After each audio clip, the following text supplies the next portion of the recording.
All right, let's just jump right in. Have you ever really stopped to think about why some countries are just incredibly wealthy, with gleaming cities and crazy technology, while other countries are still struggling? It's honestly one of the biggest, most fundamental questions in all of economics. What is the engine of all this prosperity, and why does it seem to be supercharged in some places but completely stalled out in others? And this isn't some static thing. If you look at this chart, you can see how the world's income is actually spread out over the last few decades. See that big clump of countries down at the low end back in 1960? Now, follow that line up to the year 2000. It's not just that the average went up. The gap, the distance between the richest and the poorest has become this enormous chasm. And that is the central mystery we're going to try and unravel today. So where do you even begin an investigation like this? Well, for a long time, the main framework economists have used is something called the Solow growth model. And its number one suspect for what drives growth is capital. It's this really simple, super intuitive idea that just having more stuff, more tools, more factories, more machines, is what makes you rich. And when we say stuff, we're talking about capital. Now, this isn't just money. It's the real physical tools that we use to produce things. It's the factories, the computers, the highways, the electrical grids. It just makes sense, right? The more capital a worker has to play with, the more they can get done and the more productive they can be.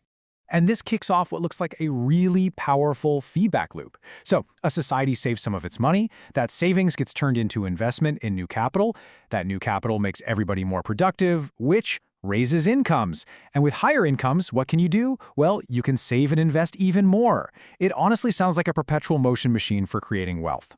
And you know what? The data seems to agree, at least at first glance. Countries that have higher rates of saving and investment, they do tend to have higher levels of income. Seems pretty straightforward. So, case closed, right? Well, not so fast. And here's where the story takes a really interesting turn. It turns out that this capital engine, as powerful as it seems, has a kind of built-in braking system. Think about it like this. Imagine your country's capital is a giant sandcastle. Every day you're working hard, adding more sand, building it bigger and bigger. But every single night, this tide comes in and washes some of that sand away. That tide is depreciation. Your machines get old and break down, your software becomes obsolete, your roads get potholes. It is a constant, relentless force that is always working against you.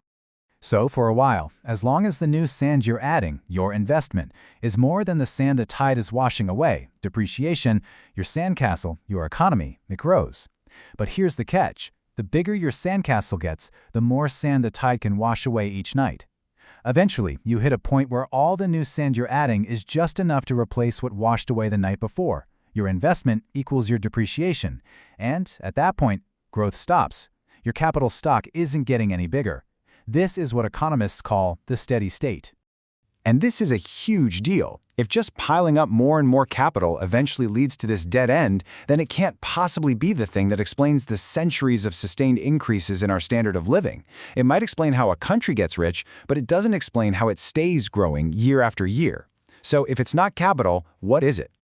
And this brings us to the real hero of the story, the secret ingredient, the thing that lets us break right through that steady state ceiling. It's really that simple and that profound. The true engine of long-run growth isn't just about getting more stuff. It's about having better ideas. Now, in economics, technology is a really broad idea. It's not just about computers and microchips. It's the invention of the assembly line. It's the creation of open-source software. It could even be figuring out a more efficient shipping route. It's any innovation that lets us squeeze more output, more value from the exact same amount of capital and workers we already had. It just makes the whole recipe better. And this gets us to the absolute core finding of modern growth theory. Accumulating capital is what gets you to the frontier of what's possible for your economy. But it's only technological progress. It's only those better ideas that can continuously push that entire frontier outward year after year, allowing for what seems like endless improvement in our quality of life. Okay, so that's a really elegant theory. It sounds good, but does it actually hold up in the real world? Well, one way we can test this whole model is by looking for something called convergence. And the logic is actually pretty straightforward. If you're a poor country and you have almost no capital, every new tool or factory gives you a massive boost in productivity. But if you're an already rich country that's saturated with capital, one more new office building, well, it helps, but not nearly as much. So the theory predicts that poorer countries should naturally grow way faster and over time catch up to the rich ones. But then we look at the data for the whole world. That's the chart on the left. And we see the exact opposite. We see divergence. the gap getting wider. The model seems to be just plain wrong. But then, look at the chart on the right. This time, we're only looking at a club of similar countries, the developed economies in the OECD. And here, the prediction works perfectly. The countries that were poorer back in 1960 grew much faster and basically caught up to the richer ones. So, what on earth is going on?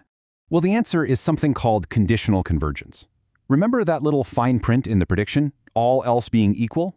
The thing is, in the real world, all else is never equal. Countries have totally different savings rates, different education systems, different political institutions. So what the model really predicts is that countries will converge with other countries that have similar fundamentals. They aren't all racing towards one finish line. They're each racing towards their own unique potential.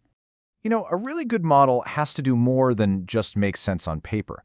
It also needs to match the big, broad patterns that we actually observe in the world over very long periods of time. These are what the economist Nicholas Kaldor famously called the stylized facts of growth. Think of them as the fundamental truths about how economies really work. So these are the big ones. Over the long haul, productivity keeps going up.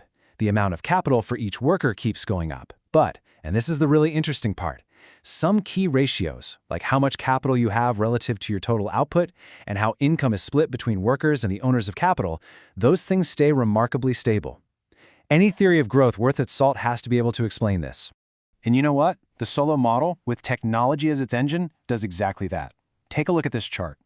This shows the investment-to-output ratio in the US. Sure, it wiggles around, it's not a perfect flat line, but over the long run, it's incredibly stable.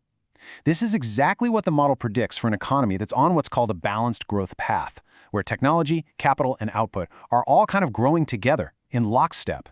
This is pretty powerful evidence that the model is capturing something real. Okay, so let's zoom out for a second and just take stock. What's the big picture here? What have we really learned? If you take away one thing, it should be this. Saving money and investing it in capital is absolutely critical. It's how a country builds its wealth and reaches its potential. But to get that sustained, long-term growth, the kind that raises living standards year after year for decades on end, for that, you need a constant engine of better ideas. You need technological progress.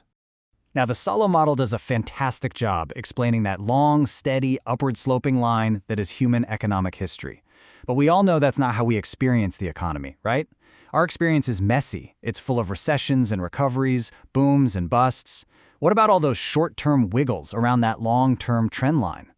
And for that, you need to leave the world of growth theory behind and pick up an entirely different set of economic tools. But that's a story for another time.